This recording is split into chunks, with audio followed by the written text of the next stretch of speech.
इस वीडियो में देखेंगे इनवॉइस के एनालिसिस के बारे में। हम लोग डिस्कस करेंगे कि इनवॉइस एनालिसिस होता क्या है, बिजनेसेस इसको यूज़ क्यों करते हैं, कौन सी इन्फॉर्मेशन हम लोग एनालाइज कर सकते हैं, और फिल्टर्स और ग्रुपिंग के ऑप्शन को कैसे यूज़ करते हैं, और मैनेजर इनवॉइस एनालिसिस को डिसीजन मेकिंग के लिए कैसे यूज़ करते हैं।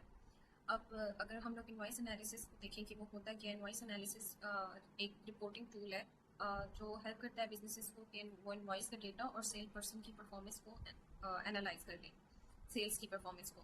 तो हर इनवॉइस को वन बाय वन रिव्यू करने से बेहतर है कि हम लोग इनवॉइस एनालिसिस को देखें, क्योंकि वो बहुत सी इंफॉर्मेशन जैसे रिपोर्ट्स, चार्ट्स और टेबल्स में समराइज कर देते हैं इंफॉर्मेशन को।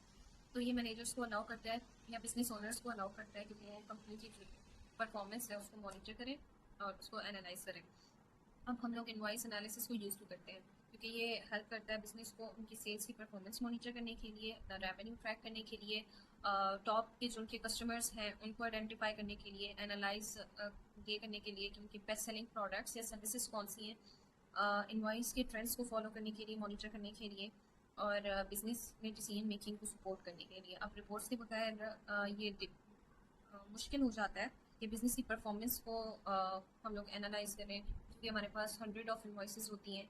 तो उन सबको एनालाइज करना वन बाय वन ये हमारे लिए मुश्किल होता है। तो इन्वॉइस एनालिसिस रिपोर्ट हमारे लिए ईजी कर देती है ये सब कुछ। अब अगर हम लोग देखें कि इन्वॉइस एनालिसिस के लिए सबसे पहले हम रिपोर्टिंग में जाएंगे, उसके बाद इन्वॉइस एनालिसिस। यहाँ पे हम लोग देख सकते हैं हमारे पास डिफरेंट ऑप्शन है। सबसे पहले हमारे पास ये ग्राफ व्यू में है। हम लोग यहाँ पे इसको पाइवट व्यू में कर सकते हैं। अब पाइवट व्यू में सबसे पहले हम लोग देखें तो हमारे पास यहाँ पे अनटेक्स्ट अमाउंट है, टूरिज्म पैकेज की, टूर पैकेजेस जितने भी हैं उनकी। फिर उसके बाद सर्विसेज है एडवेंचर टूर्स की। फिर हमारे पास आती है रिलीजियस और स्पिरिचुअल टूरिज्म। अगर हम लोग इंडिविजुअल के ऊपर क्लिक करें तो हमारे पास लिस्ट आ जाती है। यहाँ से हम लोग देख सकते हैं कि कौन से सेल्स पर्सन ने कौन से सेल पर्सन ने ये सेल की है प्रोडक्ट या सर्विसेज। फिर हमारे पास प्रोडक्ट्स कौन से हैं, हम लोग वो देख सकते हैं। अनटेक्स्ट अमाउंट कितनी है, टोटल अमाउंट कितनी है, उससे हमें मार्जिन कितना हुआ है।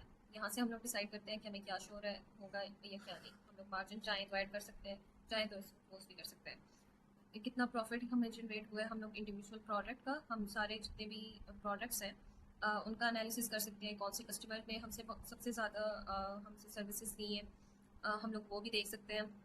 यहाँ पे टोटल अमाउंट है, इसको हम लोग स्प्रेडशीट में भी डाउनलोड कर सकते हैं और एक्सेल में भी कर सकते हैं। यहाँ पे इंसर्ट इन स्प्रेडशीट और यहाँ पे इसको हम लोग एक्सेल में करेंगे।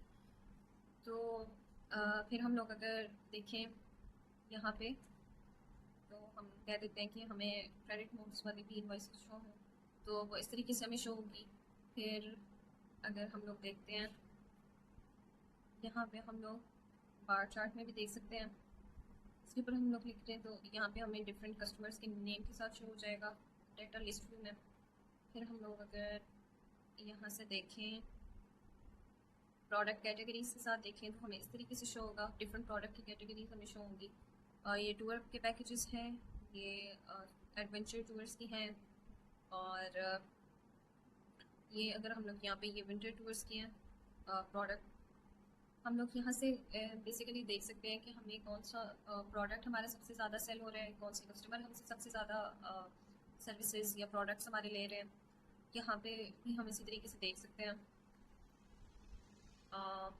फिर हम लोग देखेंगे ये सर्विसेज और रिलीजियस।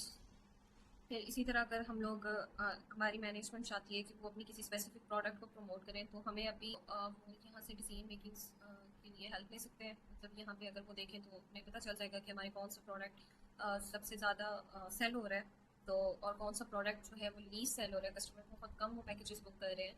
तो इस तरीके से वो सेल्स पर्सन को बता सकते हैं कि हमें किस प्रोडक्ट के ऊपर या किस सर्विस के ऊपर सबसे ज़्यादा काम करना है। तो ये डिसीजन मेकिंग बहुत ज़्यादा हेल्प करता है।